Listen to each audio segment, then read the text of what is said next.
For CNC production, robots can automatically handle finished parts and blanks between the machine and workpiece area. For material handling, robotic automation supports repetitive pick, transfer and placement operations. For welding applications, robots provide stable motion along programmed welding pads for different workpiece structures. For spraying applications, flexible robot motion helps cover different surfaces and working angles.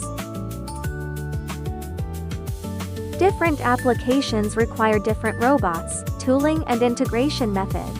SZGH can configure robotic automation according to the workpiece, process, and factory layout.